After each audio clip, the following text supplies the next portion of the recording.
Hi guys, this is my project demo.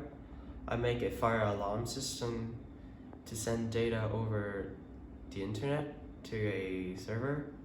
So the reason behind my project is that Australia currently suffer from a bushfire that's very severe, caused like 1 billion animals to die. It has major impact on human lives, the society, and the economy of Australia. And so when I have a research on why the fire happens, one main reason is that the fire alarm system is not able to tell the exact figure of the fire. So the firefighter have wrong measure on how big the fire is, and they cannot react on time to control the fire.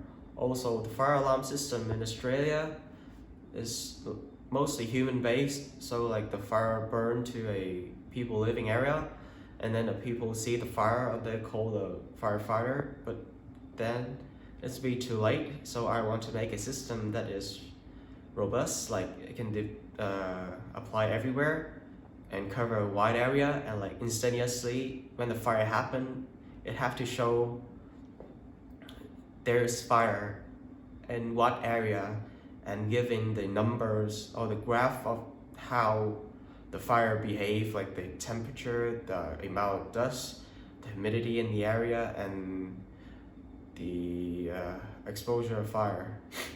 So here is my project. So it's first started with a node. So my project will contain multiple nodes. Each node will look like this. So a node will contain a node MCU. It's an ESP32, which can connect to the internet. It's had a dust detector, a fire detector, and a temperature and humidity sensor. So it will output 4 variables, and the node MCU will process the variable and output the right signal to the server. So, and the server, here's the code for the ESP32. So the output to the server will be put on MQTT for temperature, and the action that it requires: dust, fire, humidity. Yeah, so this is the node.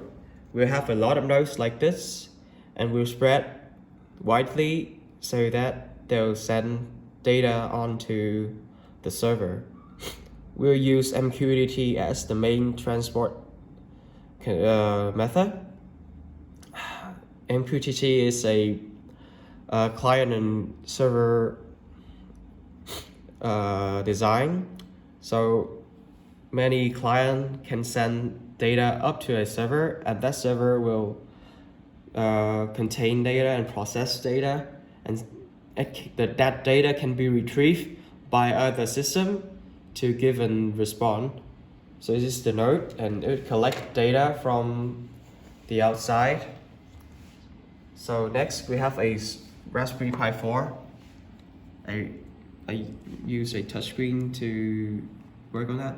A Raspberry Pi 4 will work at a MQTT server.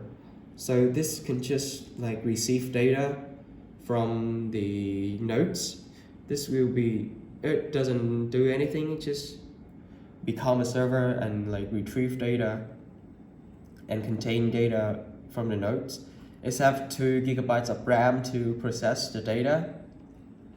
So this is a mosquito server. I use Mosquito to create this server, and it's come to the Respawn Raspberry Pi. The Respawn Raspberry Pi is a Raspberry Pi 3. I use a Raspberry Pi 3. I built it from a USB just to increase the speed of the loading and the booting. Here, this will control an LED that's have green, yellow, and red to express the emergency, the severeness of the surrounding environments of one of each node.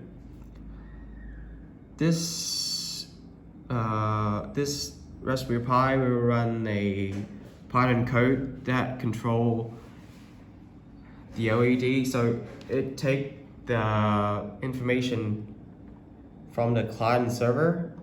So we use MQTT, Powerhole MQTT client. It would take data from the server. It will retrieve data from the Raspberry Pi 4 server and extract data and give and respond to the three LED, the RGB LED. So I'll demonstrate how this thing works. First is the dust. So if there is too much dust around, it might be something happen. So I'll just imitate this string as a dust. So a diameter of a dust, if it's greater than 0.5, there's some problem with the surrounding area. So I will just push this thing in here and you see the LED change. So the yellow is just, there is something wrong happen. It's not emergency, but just something wrong happen. There, it's just something wrong happen. It's not emergency yet. With the humidity and temperature, so the temperature,